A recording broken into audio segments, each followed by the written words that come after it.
अस्सलामुअलैकुम guys, welcome back to my channel. तो आज की क्लास है 11th क्लास के स्टूडेंट्स के लिए केमिस्ट्री में एटॉमिक स्ट्रक्चर जो सेकंड चैप्टर है उसका 5th लेक्चर आ गया आप लोगों के लिए। Quantum mechanical model of atom part 2। ठीक है, पिछले पार्ट में अपन जो है ना पूरा जो एक्चुअली कवर करने का था quantum mechanical model of atom का वो नहीं कर सके थे, तो इसीलिए इस पार्ट में कर देंगे। पिछले पार्ट के अपलोड में भी बहुत प्रॉब्लम्स हो रहे थे, इश्यूज़ आ रहे थे, तो होप कि इस बार वो इश्यूज़ नहीं आए तो अच्छा है, टाइम पे वीडियो आ गए तो अच्छा है। तो अब जो पढ़ने वाले हैं वो है शेप्स ऑफ एटॉमिक ऑर्बिटल्स। तो चलिए शेप्स ऑफ एटॉमिक ऑर्बिटल से स्टार्ट करेंगे। अब देखो, सबसे पहले यही बात कि वेव फंक्शन का अपने को मालूम है कि कोई भी जो है ना इसका फ़िज़िकल मीनिंग नहीं रहता, फिज़िकल मीनिंग नहीं रहता, फिज़िकल मीनिंग नहीं रहता इसका।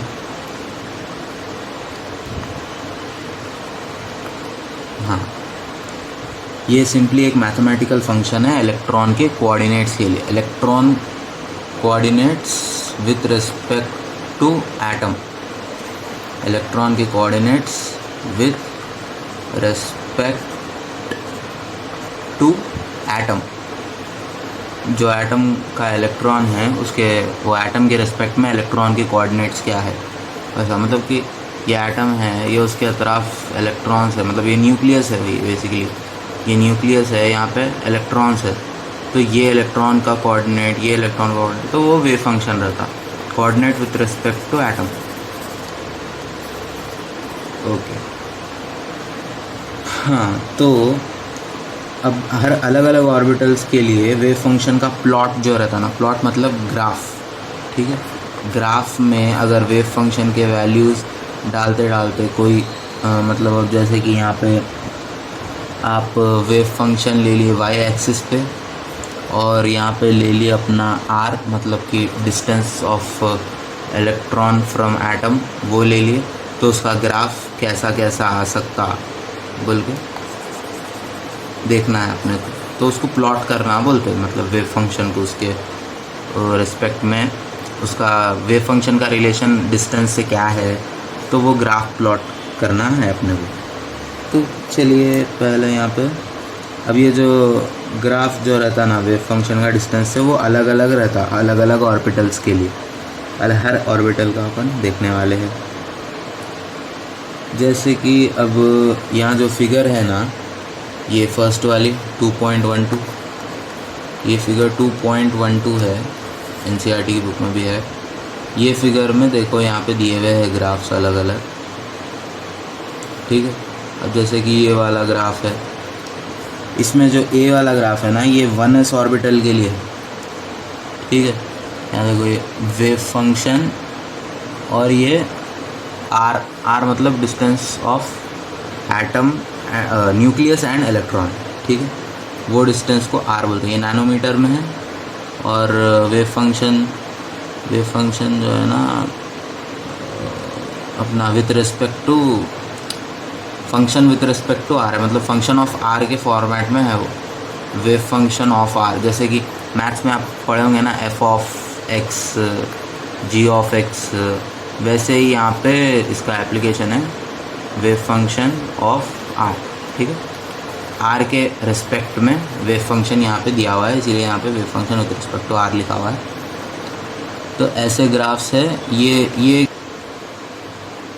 तो देखो ये बेसिकली ऐसा है कि यहाँ पे 1s ऑर्बिटल का है, यहाँ पे 2s ऑर्बिटल का है। ये कौन सा ग्राफ है 2s ऑर्बिटल का?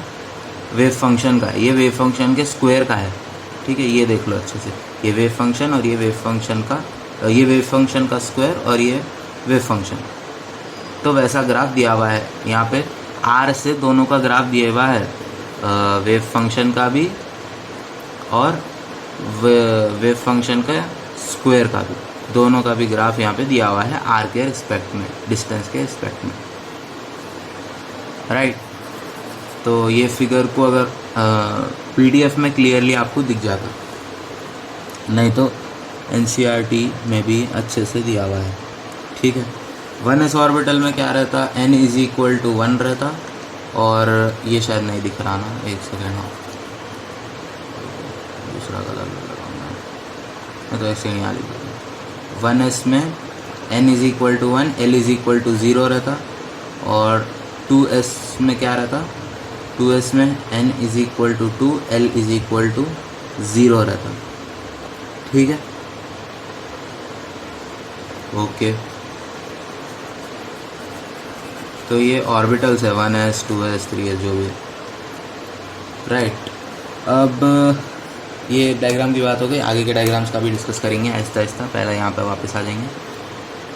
अब देखो, जर्मन फिजिसिस्ट मैक्स बॉर्न के अकॉर्डिंग, मैक्स बॉर्न, ठीक है, मैक्स बॉर्न के अकॉर्डिंग जो वेव फंक्शन का स्क्वायर है ना, वेव फंक्शन का स्क्वायर, उस वो एक पॉइंट पे जो है ना प्रोबेबिलिटी डेंसिटी देता है एक इलेक्ट्रॉन की, वो पॉइंट पे वेव फंक्शन का स्क्वायर जो रहता है ना, ये gives probability density, probability density of electron at that point. ठीक है, प्रोबेबिलिटी डेंसिटी देता उसकी, वो उसका वेरिएशन जो है 2.12 b में है, अभी भी दिखाया मैं वो।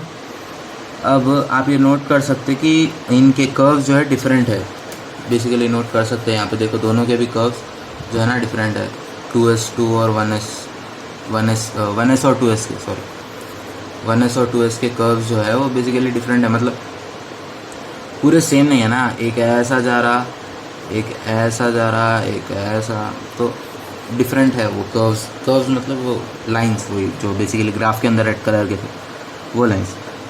अब 1s ऑर्बिटल में प्रोबेबिलिटी डेंसिटी जो है ना मैक्सिमम कब है, जब न्यूक्लियस पे है, और शार्पली डिक्रीज होता है जब अपन उससे दूर। ग्राफ में बेसिकली ऐसा रहता है भाई, देखो ये समझो एक ग्राफ है, ठीक है, यहाँ पे 0.0 है, यहाँ पे एक क्वांटिटी है, क्या था अपना वेव फंक्शन था, यहाँ पे था r।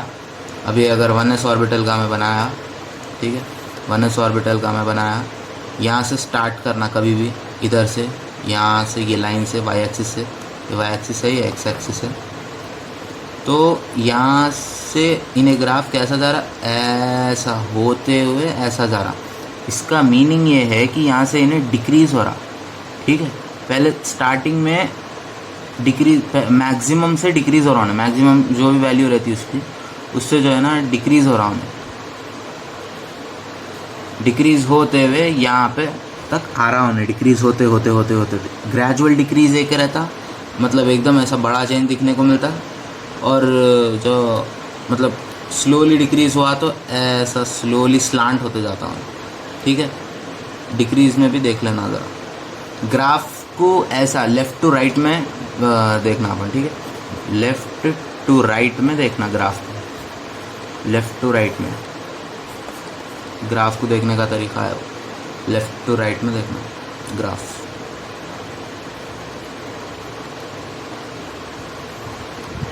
आई बात समझ में, ठीक है, तो ऐसा देखते ग्राफ। अब देखो मैं यहाँ पे ये तो रहता हूँ, ये तो रहना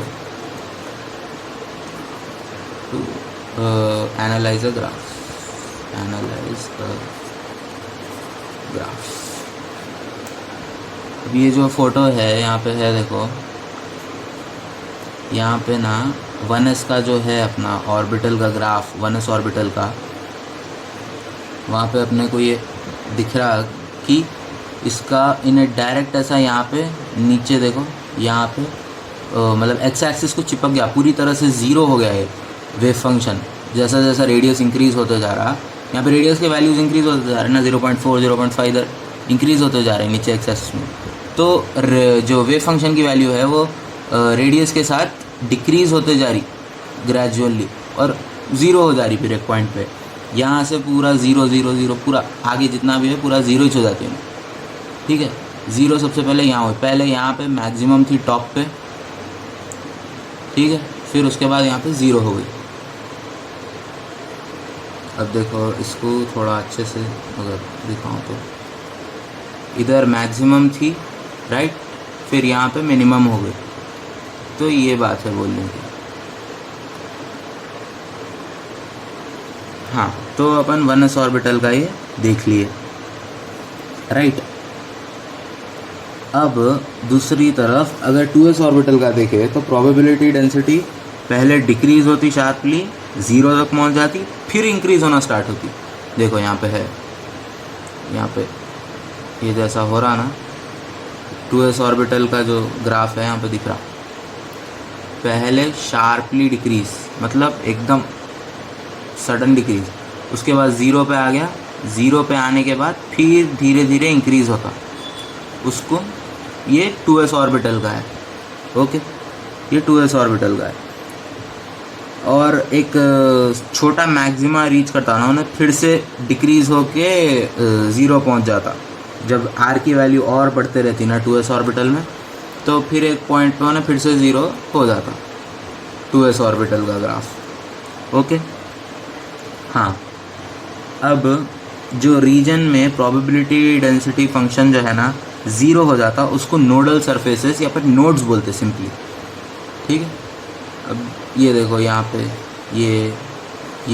ये नोड्स है, ये यहाँ पे भी 0 हो गया ना, नोड्स है, ये पूरे नोड्स है। तो ऐसा इसको नोड्स बोलते हैं या फिर नोडल सरफेसेस भी बोल सकते हैं। अब ऐसा देखने को मिला कि ns ऑर्बिटल जो रहता ना, मतलब कोई भी ऑर्बिटल ले लो भाई, अगर 2s है 3s है, वैसे ns ऑर्बिटल है तो उसमें n-1 नोड्स रहते, n-1 नोड्स रहते, ठीक है। कोई भी ऑर्बिटल है उसका जो नंबर रहता ना, उसका -1 नंबर ऑफ नोड्स रहते उसमें। इसको पीछे वाले पेज पे अच्छे से लिख देंगे।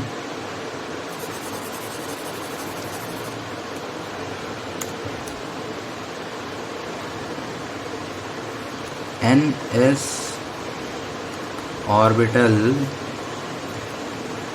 has n-1 nodes, ठीक है। ns ऑर्बिटल जो भी है 1s 2s 3s, उसमें n-1 नोड्स रहते, मतलब नंबर ऑफ नोड जो है ना प्रिंसिपल क्वांटम नंबर n के साथ इंक्रीज करते। दूसरे शब्दों में number of nodes of 2s orbitals 1 या 2 है, ठीक है। Number of nodes of 2s या तो 0 है या 1 है, ठीक है। वैसे 3s के ऑफ 2s ऑर्बिटल जो है ना वो 1 है और 3s के 2 है।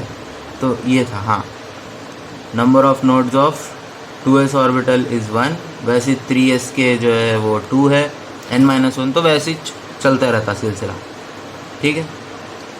ये पूरे बातों को ज़रा ठीक से नोट कर लेना। अब आगे बात करेंगे प्रोबेबिलिटी डेंसिटी का जो वेरिएशन है वो क्लाउड डायग्राम्स के टर्म में विजुअलाइज कर सकते हैं। ये डायग्राम्स में जो है ना डेंसिटी, डॉट्स की जो डेंसिटी रहती वो एक इलेक्ट्रॉन के रीजन में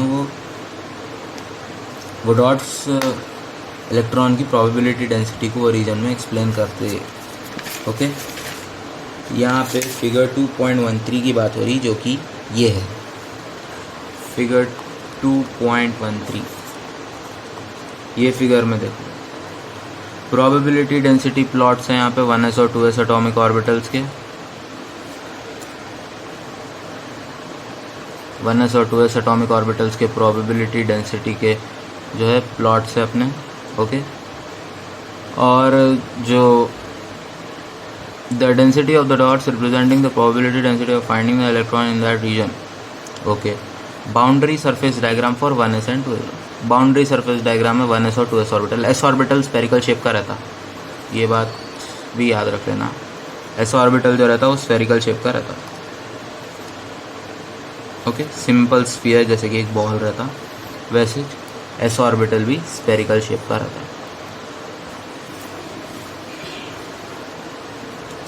ठीक है, तो बाउंड्री सरफेस डायग्राम्स जो है ना वो क्या है हम बात कर लेंगे।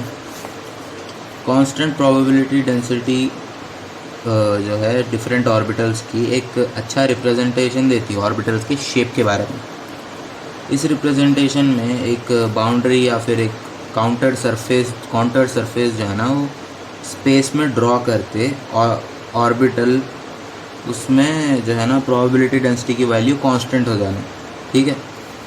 अब बहुत से बाउंड्री सरफेसेस पॉसिबल है। अब एक ऑर्बिटल के लिए और बाउंड्री सरफेस डायग्राम जो है ना वो अच्छा रिप्रेजेंटेशन लेना पड़ता उसका। उसके लिए ऐसा रीजन होना या फिर ऐसा वॉल्यूम होना जिसमें प्रोबेबिलिटी ऑफ फाइंडिंग इलेक्ट्रॉन बहुत ज़्यादा रहना, मतलब 90% तो रहना, ठीक है। 90% प्रोबेबिलिटी तो रहना इलेक्ट्रॉन फाइंड करने की। तो वहाँ पे अपने को उसका वो बनाने मतलब आसानी होती बाउंड्री। तो boundary surface diagram for 1s और 2s ऑर्बिटल्स का यहाँ पे दिया हुआ है। अब आप सोच रहे होंगे कि जो है ना 100% राहत क्यों नहीं लेते, मतलब 100% अगर प्रोबेबिलिटी है जहाँ पे इलेक्ट्रॉन की वहाँ पे क्यों नहीं बनाते बोले। तो इसका आंसर क्या है बोले तो प्रोबेबिलिटी डेंसिटी का जो है ना एक वैल्यू रहता, कितना भी छोटा क्यों ना हो, वो एक फाइनाइट डिस्टेंस पे न्यूक्लियस से रहता, ठीक है। इसीलिए बाउंड्री सरफेस को जो है ना एक रिजिड साइज पे डायग्राम ड्रॉ करने का पॉसिबल नहीं है। इसीलिए 100% प्रोबेबिलिटी फाइंडिंग इलेक्ट्रॉन जहाँ पे रहती वहाँ पे नहीं बना सकते।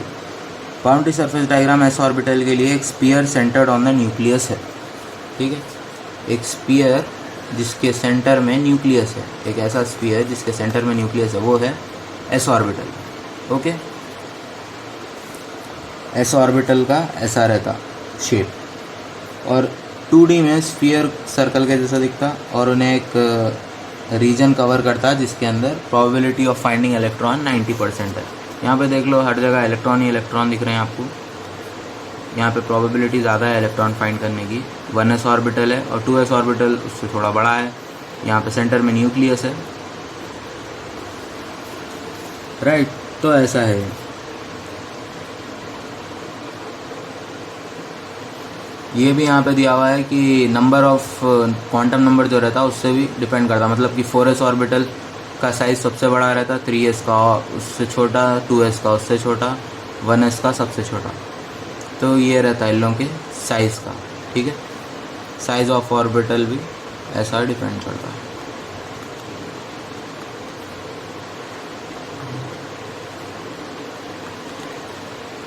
ठीक है, साइज़ ऑफ ऑर्बिटल भी नंबर पे डिपेंड करता, वो देख लेना, ठीक है। क्यों इलेक्ट्रॉन जो है ना ज़्यादा दूर रहता न्यूक्लियस से, जैसा जैसा प्रिंसिपल क्वांटम नंबर बढ़ते जाता, इसीलिए उसका साइज़ भी जो है ना ऑर्बिटल का बढ़ता रहता है, इलेक्ट्रॉन ज़्यादा दूर जाता। अब 3 2p ऑर्बिटल्स का जो है ना बाउंड्री सरफेस डायग्राम, ये थर्ड जो नीचे लास्ट वाली फिगर है नहीं 2.14 उसमें दिया हुआ है, ठीक है। 2.14 जो है यहाँ पे ये फिगर में दिया हुआ है 3 2p ऑर्बिटल्स का यहाँ पे डायग्राम दिया हुआ है, बाउंड्री सरफेस डायग्राम। इसमें जो है ना न्यूक्लियस ओरिजिन पे है, यहाँ पे ओरिजिन है ना एक्स और वाई एक्सिस का इंटरसेक्शन, जो ओरिजिन है यहाँ पे न्यूक्लियस है, और ये 2 ऑर्बिटल्स है। यहाँ पे तीनों एक्सिस दिए हुए, ये 2px 2py और 2pz दिए हुए हैं यहाँ पे, जो p ऑर्बिटल्स रहते उन लोगों का डायग्राम दिया हुआ है। अब s ऑर्बिटल्स के जैसे नहीं रहते, इनका बाउंड्री सरफेस डायग्राम स्पेरिकल नहीं रहता, बल्कि इसमें 2 सेक्शंस रहते जिसको लोब्स बोलते हैं, और इन लोगों का प्लेन के आइदर साइड पर रहते, मतलब लेफ्ट या राइट पे, ऐसा साइड जो न्यूक्लियस से पास होता। मतलब कि यहाँ पे देख लो शेप कैसा है इन लोगों का, p ऑर्बिटल्स का स्पेरिकल तो नहीं है, इनका ऐसा शेप बन रहा, मतलब कि अब इसको बेसिकली अगर ड्रॉ करे तो कुछ ऐसा शेप निकलता p ऑर्बिटल्स का। ये p ऑर्बिटल का शेप है, ठीक है, ऐसा शेप आ रहा है इन लोगों का, 2 लोब्स रहते हैं इसमें, ठीक है। अब प्रोबेबिलिटी डेंसिटी फंक्शन जो है ना 0 कब होता है, जब plane of 2 lobes touch each other. इनके जो प्लेन्स रहते हैं ना 2 लोब्स के, वो अगर एक दूसरे को टच करे तो प्रोबेबिलिटी डेंसिटी ज़ीरो हो जाती है। साइज़, शेप और एनर्जी जो तीनों ऑर्बिटल्स की है वो तीनों आइडेंटिकल है, मतलब सेम है। ठीक है, same size, shape and energy, ये पी ऑर्बिटल्स की सेम है। साइज, शेप, एनर्जी सब सेम है यहाँ पे। थोड़े थोड़े डिफरेंसेस भी है इसमें, जैसे कि लोब्स जो है ना ओरिएंटेड है। अब ये लोब्स को जो है ना एक्स वाई जेड एक्सिस पे लाई करने का अपन कंसिडर कर रहे हैं, तो उनको इसीलिए 2px, 2py, 2pz दिया हुआ है। 2px मतलब 2p suffix x, 2p suffix y, 2p suffix z। थोड़ा बड़ा लिख के दिखाऊँ क्या? यहाँ पे टॉप लेफ्ट कॉर्नर पे देखो। अच्छा, यहाँ लिख दो 2p suffix x, 2p suffix y, वैसे 2p सफिक्स z। तो ऐसे इन लोगों को नेम्स ग्रांट कर दिए। ठीक है, 2px, 2py, 2pz। अब इसके बीच में कोई सिंपल रिलेशन नहीं है m के वैल्यूज़ में और x y z डायरेक्शंस में। ठीक है, तो इतना तो याद रख लेना कि m सफिक्स l के 3 वैल्यूज़ है। ठीक है, 3 values for m suffix l। ठीक है, ओके। अब आगे बात करेंगे इसके बारे में। इसीलिए 3p ऑर्बिटल्स जिनके म्यूचुअली एक्सेस जो है ना परपेंडिकुलर रहते हैं, s ऑर्बिटल्स के जैसे p ऑर्बिटल्स भी साइज़ और एनर्जी में प्रिंसिपल क्वांटम नंबर के साथ ही इंक्रीज़ करते हैं। इसीलिए ऑर्डर ऑफ एनर्जी और साइज़ का, एनर्जी और size order in p orbitals is 4p greater than 3p greater than 2p greater than 1p। तो ये रहता एनर्जी ऑर्डर या size order same as s orbital. ठीक है, सेम एज s ऑर्बिटल। अब आगे s ऑर्बिटल्स की जैसी प्रोबेबिलिटी डेंसिटी जो रहती है, density function, probability density function, वो उसकी वैल्यू भी 0 से पास होती, और 0 पे जो है ना और इन्फिनिट डिस्टेंस पे जब न्यूक्लियस से डिस्टेंस दूर होता तब होता।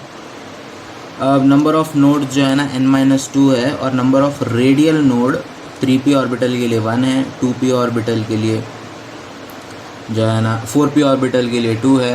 वैसे यहाँ पे n-2 है नंबर ऑफ नोड्स। ठीक है, नंबर ऑफ नोड जो है ना n-2 है बराबर। अब जैसे कि जब l इज़ इक्वल टू 2 होता ना, l इज़ इक्वल टू 2, तो d ऑर्बिटल आता है। d ऑर्बिटल 4 ऑर्बिटल्स रहते हुए बेसिकली एटम्स में, s p d f। s का हो गया, p का हो गया, अब d की बात करेंगे। ठीक है, अब इसको d ऑर्बिटल्स बोलते हैं, और इनकी मिनिमम वैल्यू जो है ना प्रिंसिपल क्वांटम नंबर की वो 3 है। तो ये 3 से स्टार्ट होते हैं और चलते जाते हैं। Minimum value of principal quantum number is 3 and value of l cannot be greater than n-1। l cannot be greater than n-1। Okay, अब देखो, अब इसके लिए m सफिक्स l के 5 वैल्यूज़ रहते हैं। m सफिक्स l के इसमें 5 वैल्यूज़ रहते हैं d ऑर्बिटल में। ओके, मतलब ये जो थर्ड क्वांटम नंबर है ना अपना, क्या है, मैग्नेटिक ओरिएंटेशन क्वांटम नंबर, उसके 5 वैल्यूज़ रहते हैं। और इसका बाउंड्री सरफेस डायग्राम भी जो है ना दिया हुआ है, मगर वो फ़ोटो मेरे को मतलब स्क्रीनशॉट के लिए मिली नहीं, इसीलिए मैं इसमें स्लाइड में नहीं डाल सकता, प्रेजेंटेशन में ड्रॉ करके बता देता हूँ। इसमें जो है ना 5 ऑर्बिटल्स रहते हैं। 5 मतलब 5 जैसा कि उसमें 2p suffix x, 2p suffix y वैसा था ना, वैसे ही यहाँ पे d ऑर्बिटल्स में पांच रहते D X Y, D X Z, और एक रहता डी वाई जेड, फिर एक रहता D X square minus Y square, और एक रहता लास्ट डी जेड स्क्वायर। तो ये रहते 5 D orbitals. Okay, 5D orbitals. और इनके फर्स्ट 4 के जो शेप्स रहते वो सेम रहते। ये जो फर्स्ट 4 रहते ना उनके शेप्स सेम रहते। ये फर्स्ट 4 जो है इनके सेम शेप्स है, और इसका शेप डिफरेंट। अब बेसिकली ग्राफ ड्रॉ कर लेंगे। पहले तो डी एक्स वाई का ग्राफ ड्रॉ करेंगे। ऊपर है जेड एक्सिस, ये Y axis, and this is X axis. तो यहाँ पे डी ऑर्बिटल्स जो है कैसा रहते हैं, एक ऐसा और एक ऐसा। तो ये पूरा मिला के एक डी ऑर्बिटल बनता है। ओके, ये जो एकदम मतलब वो सिर्फ अगर आप उनके 2 लोब्स को कंसिडर करें तो वो बन जाता, मतलब आपका पी ऑर्बिटल बन जाता। ये पूरे को कंसिडर करें तो आपका एक डी ऑर्बिटल बनता है। ये किसका स्ट्रक्चर बताया मैं, डी एक्स वाई का स्ट्रक्चर बनाया। अब वैसे डी एक्स जेड का रहता, उसमें क्या होता बोले तो एक्स जेड में यहाँ पे वाई एक्सिस है, समझो ये जेड एक्सिस है, तो एक्स एक्सिस और जेड एक्सिस में ऑर्बिटल लाई करता। अब वैसे ही डी वाई जेड में ले लिए, अगर डी वाई जेड का बना है तो वाई एक्सिस और एक्स एक्सिस में लाई करता, वाई एक्सिस और जेड एक्सिस में लाई करता, और एक्स एक्सिस में नहीं आता ऑर्बिटल वैसा। अब D X square minus Y square का क्या है, थोड़ा सा डिफरेंट है स्ट्रक्चर। ओके, अब वो भी मैं बता देता हूँ। इसमें क्या होता कि ऐसा रहता स्ट्रक्चर। ये तो इन तीनों का तो सिंपल सा है, समझ में आ गया ना। इसका बताता हूँ। D X square minus Y square का स्ट्रक्चर रहता ऐसा रहता हो। ये जेड एक्सिस है, जेड एक्सिस सबसे ऊपर रहती। ओके, पहले ऑर्बिटल बना देता हूँ मैं। हाँ, ये आ गया ऑर्बिटल ऐसा। इधर एक्स एक्सिस, इधर वाई एक्सिस, ठीक है। ये पूरा वाई एक्सिस है, ये पूरा एक्स एक्सिस है ऐसा। तो ये है D X square minus Y square. अब इन चारों में सिमिलर क्या है बोले तो ऐसा क्रॉस बन रहा बेसिकली आपके पास, ठीक है। क्रॉस तो बन रहा ना, मतलब 4 लोब्स है, ठीक है। 4 लोब्स है, 1 2 3 4, ये चारों में। बट डी जेड स्क्वायर जो रहता उसमें ऐसे 4 लोब्स नहीं रहते। डी जेड स्क्वायर में ऐसा बनता हो, ये हटा दे रहा हूँ मैं 1 मिनट, ये वाला डी जेड स्क्वायर का बता देंगे यहाँ पे, ठीक है। डी जेड स्क्वायर का ये जेड एक्सिस पे रहता totally, X axis Y axis, ये जेड एक्सिस है, एक्स वाई। तो यहाँ पे ऐसा ये एक आ गया, ये 2 लोब्स आ गए। इधर एक ऐसी रिंग बने हुई रहती है इसके अतराफ, ठीक है। एक ऐसी रिंग बने हुई रहती है,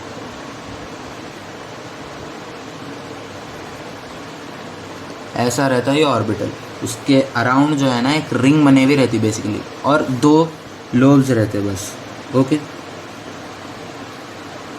और ये पूरे 5 ऑर्बिटल जो है ना एनर्जी में इक्वल है, और the D orbital for which n is greater than 3 also have shape similar to 3D orbital. मतलब 5D 4D सबके शेप्स जो है ना सेम 3D ऑर्बिटल्स के जैसे ही रहते हैं उनके भी शेप्स। ओके, और रेडियल नोड्स जो रहते हैं ना उनके अलावा प्रोबेबिलिटी डेंसिटी फंक्शन जो है ना NP और ND ऑर्बिटल्स के लिए भी 0 रहता प्लेन्स पे, ठीक है, जो कि न्यूक्लियस से पास होते रहते हैं। अब जैसे कि PX के PZ का अगर ऑर्बिटल लिया तो XY प्लेन जो है ना नोडल प्लेन हो जाता। तो वैसे जो प्लेन से मतलब जो प्लेन से उसका रिलेशन नहीं रहता वो नोडल प्लेन्स हो जाता है। इसको जो है ना एंगुलर नोड्स भी बोलते हैं। दो नोडल प्लेन्स रहते हैं, ओरिजिन से पास होते हैं और एक्स वाई प्लेन से बाइसेक्ट होते हैं, इसको एंगुलर नोड्स बोलते हैं। और नंबर ऑफ एंगुलर नोड्स जो है ना एल रहता है, number of angular nodes L रहता है। ठीक है, मतलब एक एंगुलर नोड p ऑर्बिटल के लिए, दो एंगुलर नोड d ऑर्बिटल के लिए, वैसे ही बढ़ते हैं। टोटल नंबर ऑफ नोड्स जो है ना n-1 से रहते हैं और sum of l angular nodes is n-l-1। ठीक है, टोटल नंबर ऑफ नोड्स जो रहते हैं n-1, number of nodes same, और जो क्या है अपना सम ऑफ l एंगुलर नोड्स जो रहता है वो n-l-1 रहता है। ये बात भी लिख लो, अच्छे से याद रख लो। अब आगे बात करेंगे एनर्जीज ऑफ एटॉमिक ऑर्बिटल्स के। एनर्जी ऑफ इलेक्ट्रॉन जो रहता है हाइड्रोजन एटम में, उसको सोलली प्रिंसिपल क्वांटम नंबर से डिराइव कर सकते।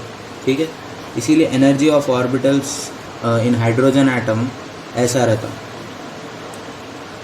1s less than 2s is equal to 2p less than 3s is equal to 3p। ये 3s है।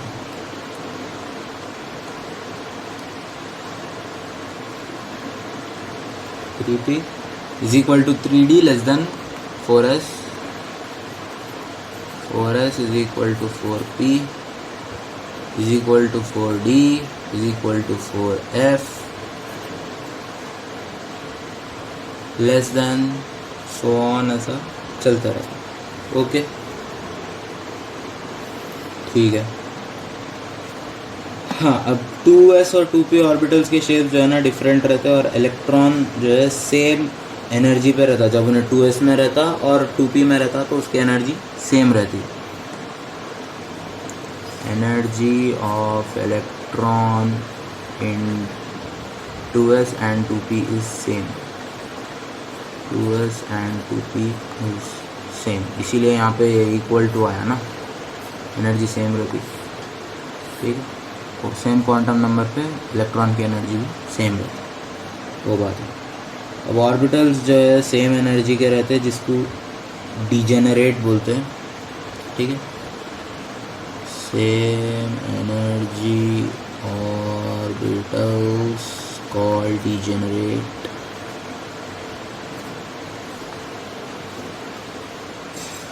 अब 1s ऑर्बिटल जो रहता है ना हाइड्रोजन एटम में, पहला बोला वैसा, वो मोस्ट स्टेबल कंडीशन जो रहती है उसकी, उसको बोलते हैं ग्राउंड स्टेट।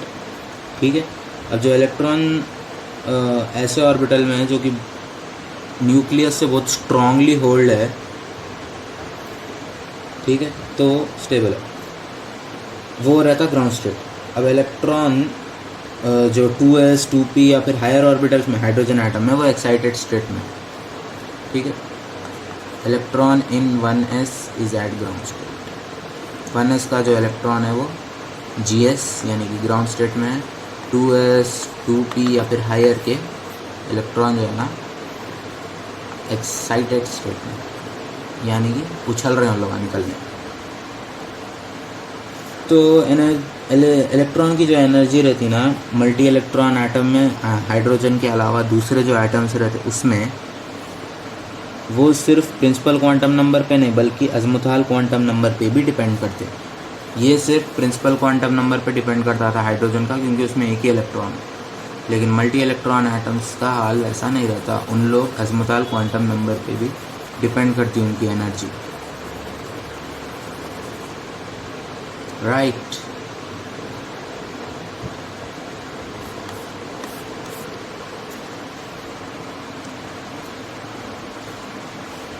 अब एक प्रिंसिपल क्वांटम नंबर है तो उस पे s p d f की एनर्जी अलग अलग रहती, एक प्रिंसिपल क्वांटम नंबर के अंदर एनर्जी ऑफ ऑर्बिटल्स जो रहती है ना वो ऐसे ऑर्डर में इंक्रीज होती, S less than P less than D less than F, ऐसे ऑर्डर में जो है ना एनर्जी इंक्रीज होती। एफ ऑर्बिटल की सबसे ज़्यादा रहती है एनर्जी मल्टी इलेक्ट्रॉन एटम्स में, ठीक है। ऐसे ही ऑर्डर में आपको मैं अभी यहाँ पे भी बता दिया। तो अब देखो ये जो ऑर्डर है ना S grade S less than P less than D less than F का, अब इसका प्रिंसिपल क्वांटम नंबर पे भी डिपेंडेंस रहता है। ऐसा कि अब देख लो अगर 4s और 3d का कंपैरिजन कर रहे हैं तो एनर्जी 4s की कम रहती, ओके 4s की एनर्जी कम रहती जो कि रहने का है। अब अगर 6s और 5d का कर रहे हैं तो उसमें ऑब्वियसली s ऑर्बिटल की वजह से 6s की एनर्जी कम रहती। अब मगर f ऑर्बिटल अगर कंसिडर करें जिसकी सबसे ज़्यादा एनर्जी रहती उसकी एनर्जी जो है ना 6p से कम रहती, 6p से। तो इसीलिए ये वैल्यूज़ भी थोड़ा दिमाग में रखते हुए चलना। ऐसे different energies of different subshell का रीज़न जो है ना म्यूचुअल रिपल्शन है इलेक्ट्रॉन्स के बीच में। मल्टी इलेक्ट्रॉन एटम्स का जो म्यूचुअल रिपल्शन रहता है ना इलेक्ट्रॉन्स का, उसकी वजह से mutual repulsion is the reason, mutual repulsion of electron, ठीक है ऐसा। अब एक इलेक्ट्रिकल इंटरैक्शन जो रहता हाइड्रोजन एटम में प्रेजेंट रहता वो ये रहता कि नेगेटिव चार्ज इलेक्ट्रॉन और पॉजिटिव चार्ज न्यूक्लियर। मगर मल्टी इलेक्ट्रॉन एटम्स में क्या होता कि वहाँ पे जो है ना जो अट्रैक्शन रिपल्शन का जो इलेक्ट्रिकल इंटरैक्शन रहता वो इलेक्ट्रॉन न्यूक्लियस के साथ साथ जो है हर इलेक्ट्रॉन का दूसरे इलेक्ट्रॉन से रिपल्शन भी रहता। इलेक्ट्रॉन न्यूक्लियस अट्रैक्शन तो रहता वहाँ पे, electron nucleus attraction plus electron repulsion भी रहता, ठीक है। इलेक्ट्रॉन रिपल्शन भी रहता मल्टी इलेक्ट्रॉन एटम्स में। ये है मल्टी इलेक्ट्रॉन एटम्स का हिस्सा, मतलब हर atom except hydrogen. Multi electron atoms जो रहते वो एटम्स हाइड्रोजन के अलावा सारे एटम्स को मल्टी इलेक्ट्रॉन एटम्स बोलते बेसिकली, ओके। इसीलिए stability of electron multi electron atom में टोटल अट्रैक्टिव रिएक्शंस से ज़्यादा रहता है टोटल अट्रैक्टिव रिएक्शंस का रिपल्सिव इंटरैक्शन से, ठीक है। अब आगे देखो यहाँ पे ये डायग्राम है, अच्छा ये डी ऑर्बिटल का इधर आ गया था तो ठीक है, ये डी जेड स्क्वायर का है, D X Y D X Z और डी वाई जेड का यहाँ पे डायग्राम है और साथ में डी एक्स वाई का भी है, ये देख लो। और क्लियरली यहाँ पे दिया हुआ है डायग्राम। और ये जो है ना फिगर 2.16 यहाँ पे है एनर्जी लेवल डायग्राम्स अलग अलग ऑर्बिटल्स के लिए, जैसे कि 1s यहाँ पे 2s का देखो, 2p का, 3s 3p 3d, वैसे ही 4s 4p, अलग अलग यहाँ पे जो है ना एनर्जी लेवल्स डायग्राम दिए हुए हैं अपने ऑर्बिटल्स के लिए, ठीक है। ऐसे आपको अंदाज़ा लग जाता। अब अपन बात कर रहे थे इसके बारे में मल्टी इलेक्ट्रॉन एटम के बारे। अब देखो जो रिपल्शन जो रहता है ना, रिपल्सिव इंटरैक्शन इलेक्ट्रॉन्स का आउटर शेल्स में, इलेक्ट्रॉन्स का जो रिपल्सिव इंटरैक्शन रहता है आउटर शेल में, आउटर शेल मतलब जो न्यूक्लियस से दूर जो शेल्स रहते हैं, ये न्यूक्लियस है, ये पहला शेल न्यूक्लियस है सबसे करीब, दूसरा शेल, तीसरा शेल, ऐसे ये जो दूर वाले जो शेल्स हैं ना, ये लास्ट के दो ऐसे, इनको आउटर शेल्स बोलते हैं। इनके ये एक ही ऑर्बिट में भी कितने इलेक्ट्रॉन्स नहीं रहते, ये पूरे रिवॉल्विंग इलेक्ट्रॉन्स रहते। तो इनका जब एक दूसरे से रिपल्सिव इंटरैक्शन होता, एक दूसरे से जब लोग क्या बोलते अपना रिपेल होते, तो इसको रिपल्सिव इंटरैक्शन बोलते हैं। आउटर इलेक्ट्रॉन्स का जो रिपल्सिव इंटरैक्शन है वो इनर शेल्स के इलेक्ट्रॉन्स का रिपल्सिव इंटरेक्शन से ज़्यादा इंपॉर्टेंट है। अब जो अट्रैक्टिव इंटरेक्शन जो रहता है ना इलेक्ट्रॉन का, वो पॉजिटिव चार्ज के साथ इंक्रीज़ करता, न्यूक्लियस पे जो अट्रैक्टिव रहता है पॉजिटिव चार्ज के साथ इंक्रीज़ करता। Attractive interaction increases with positive charge. Attractive interaction जो रहता है पॉजिटिव चार्ज के साथ इंक्रीज करता है। Due to the presence of electron in the inner shell, the electron of the outer shell will not experience the full positive charge of the nucleus. अब यहाँ देखो एटम का सिनेरियो बताता है। ये न्यूक्लियस है, पॉजिटिव चार्ज से भरा हुआ, यहाँ पे शेल्स है, इलेक्ट्रॉन्स है, ठीक है। ये पॉजिटिव चार्ज जो रहता है ना, वो यहाँ के इलेक्ट्रॉन्स को उतना एक्सपीरियंस नहीं होता। ये इलेक्ट्रॉन है, ठीक है, उसको ये अट्रैक्शन उतना फील नहीं होता। क्यों नहीं होता बोल तो बीच में जो रिपल्सिव नेगेटिव चार्जेस रहते हैं यहाँ पे, ये ऑर्बिट में, ये ऑर्बिट में, जो नियरर ऑर्बिट्स में जो रिपल्सिव फोर्सेस रहते हैं ना, वो इसको ज़्यादातर रिपल्शन देते रहते, बहुत कम अट्रैक्शन रहता। तो इसीलिए उसको उतना ज़्यादा एक्सपीरियंस नहीं होता, वो न्यूक्लियस का अट्रैक्शन ज़्यादा एक्सपीरियंस नहीं होता है आउटर इलेक्ट्रॉन की, ठीक है। इसीलिए जो है ना क्या बोलते सो पार्शियल स्क्रीनिंग इफेक्ट की वजह से पॉजिटिव चार्ज जो न्यूक्लियस का रहता वो सिर्फ इनर शेल्स तक अट्रैक्ट कर पाता। इसको shielding of outer electron from nucleus bye inner electron basically shielding effect बोलते हैं इसको, ठीक है। इसको बोलते हैं शील्डिंग इफेक्ट, शील्डिंग इफेक्ट बोलते हैं इसको। शील्डिंग इफेक्ट मतलब बेसिकली जो बीच के इलेक्ट्रॉन्स हैं उन लोग एंड वाला आउटर शेल का जो इलेक्ट्रॉन है उसको न्यूक्लियस से अट्रैक्ट होने नहीं दे रहे, बात करने नहीं दे रहे, बीच में आ जा रहे हैं, ठीक है। अब इसका एक एग्जांपल वैसे देख लो, ये एक दोस्त है, ठीक है, यहाँ पे एक दूसरा दूर का दोस्त है, बीच में दुश्मना है, दुश्मना दोनों को अलग करना चाह रहे, ठीक है। तो ऐसा है वहाँ पे, ओके। अब जो नेट पॉजिटिव चार्ज जो रहता है ना, और जो आउटसाइड वाला इलेक्ट्रॉन, जो आउटर इलेक्ट्रॉन अपना एक्सपीरियंस करता, उसको इफेक्टिव न्यूक्लियर चार्ज बोलते हैं, जिसको Z सफिक्स इफेक्टिव से डिनोट करते हैं, Z सफिक्स इफेक्टिव, ठीक है। न्यूक्लियर चार्ज का सिंबल Z रहता, ZE रहता, तो Z effective suffix, Z suffix effective E, इसको बोलते हैं nuclear charge. Nuclear charge experience by outer electron, effective nuclear charge. अब शील्डिंग होने के बावजूद भी न्यूक्लियस जो है ना, न्यूक्लियस और आउटर इलेक्ट्रॉन के बीच में जो इनर इलेक्ट्रॉन्स की वजह से शील्डिंग होती है, उसके बावजूद भी अट्रैक्टिव फोर्स थोड़ा तो एक्सपीरियंस करता, वो न्यूक्लियर चार्ज के साथ इंक्रीज़ भी होता रहता वो अट्रैक्टिव फोर्स, ठीक है, जो कि मैं आप बोला। अब दूसरे शब्दों में एनर्जी ऑफ इंटरैक्शन जो रहती है ना, वो न्यूक्लियस और इलेक्ट्रॉन डिक्रीज़ हो जाती, न्यूक्लियस और इलेक्ट्रॉन से डिक्रीज़ हो जाती, मगर एटॉमिक नंबर से इंक्रीज़ होती, समझ में।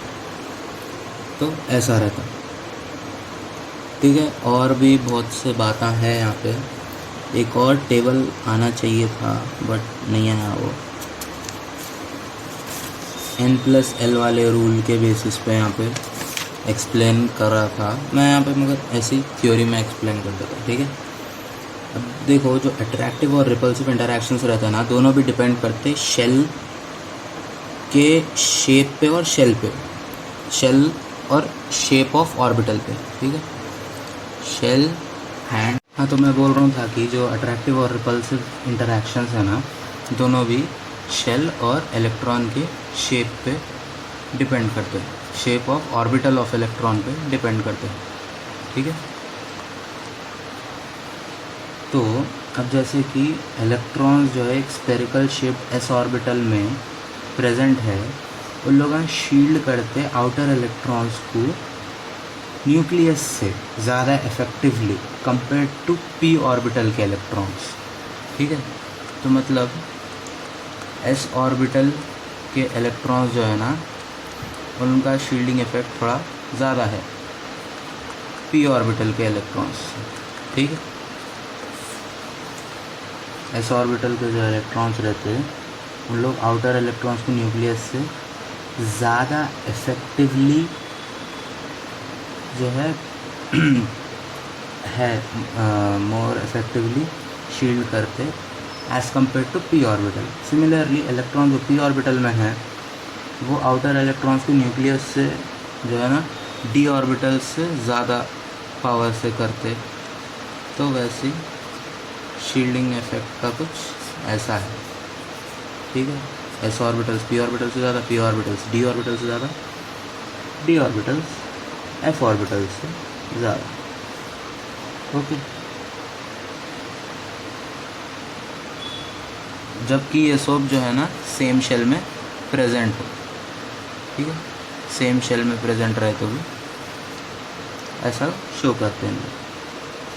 अब अगर एक शेल में स्फेरिकल शेप का एस ऑर्बिटल है, ठीक है, तो वह एस ऑर्बिटल इलेक्ट्रॉन जो रहता है उन्हें ज़्यादा टाइम न्यूक्लियस के क़रीब रहता पी ऑर्बिटल के कंपैरिजन में, ठीक है, तो ज़्यादा अट्रैक्शन रहता उस। यही बात को मैं कुछ दूसरे वर्ड्स में समझाता हूँ।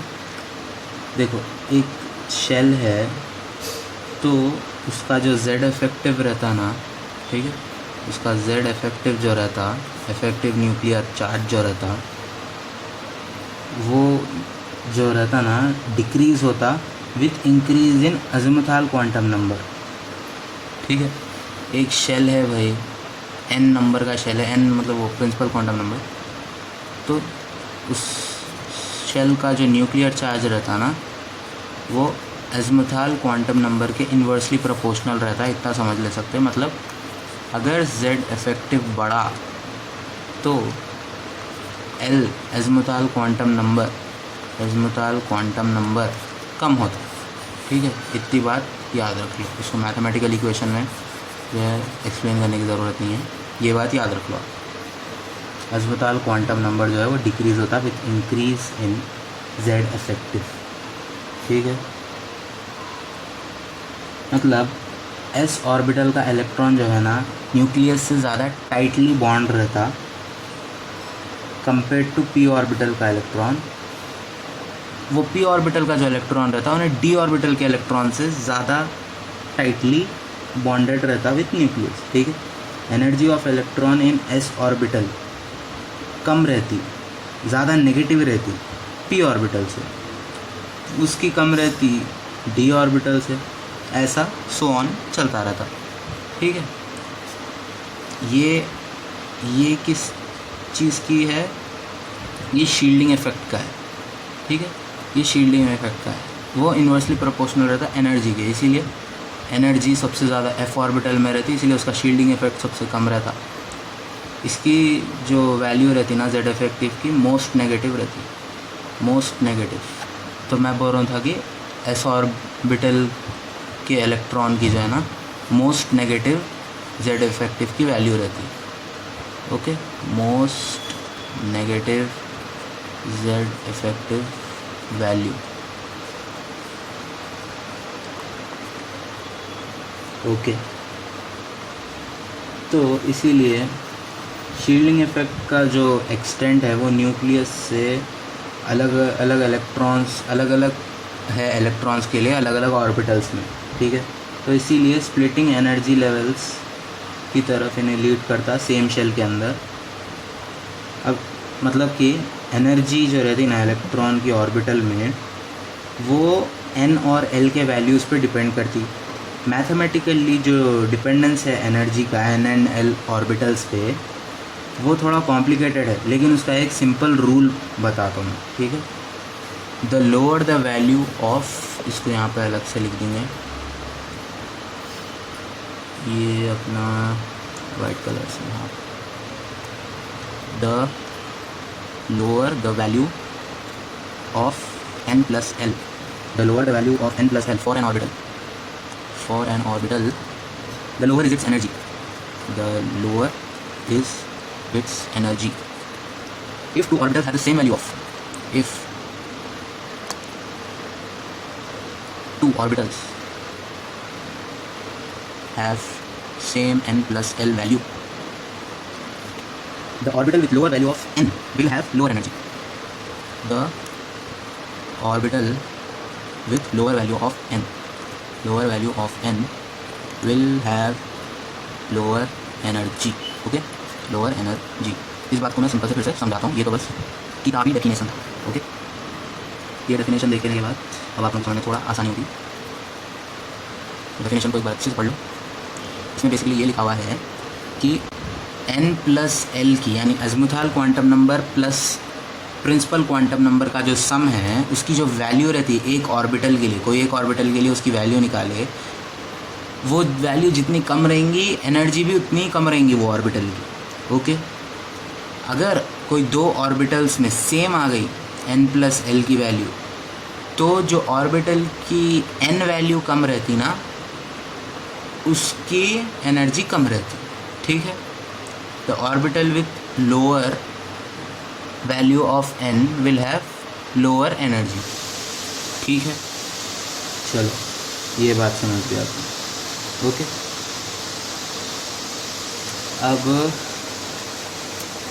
अब ज़्यादा कुछ तो है नहीं, सब कुछ हो गया. ठीक है, और it may be not the different subshells of a particular shall have different energies in case of multi electron atoms. थोड़े जो है ना, थोड़े सबशेल्स में, एक ही शेल में थोड़े सबशेल्स में डिफरेंट एनर्जीज है मल्टी इलेक्ट्रॉन एटम्स में. वो एक डिफरेंस हो गया. ठीक है, वो एक डिफरेंस हो गया. लेकिन हाइड्रोजन एटम में उसकी एनर्जी सेम रहती. तो ये एक डिफरेंस आ गया समझो. सेम शेल है, सेम शेल में डिफरेंट एनर्जीज है, डिफरेंट एनर्जीज, अलग अलग एनर्जीज है. किसके? अलग अलग, for different subshells, for different subshells multi electron atoms के लिए. ठीक है, ये किसके लिए? मल्टी इलेक्ट्रॉन एटम्स के लिए. बट हाइड्रोजन एटम में वैसा नहीं रहता. ये है मल्टी इलेक्ट्रॉन एटम्स के लिए. मल्टी इलेक्ट्रॉन एटम्स में क्या होता, एक ही शेल में जो सबशेल रहते हैं उनके एनर्जीज थोड़े अलग अलग रहते. एनर्जीज जो रहते ऑर्बिटल्स के सबशेल्स में, सेम सबशेल्स में, वो डिक्रीज़ होते with increase in atomic number. Okay, ये भी लिख देता हूँ यहाँ पे. Energy of orbital in same subshell, orbital in same subshell, energies of orbital in same subshell decrease with increase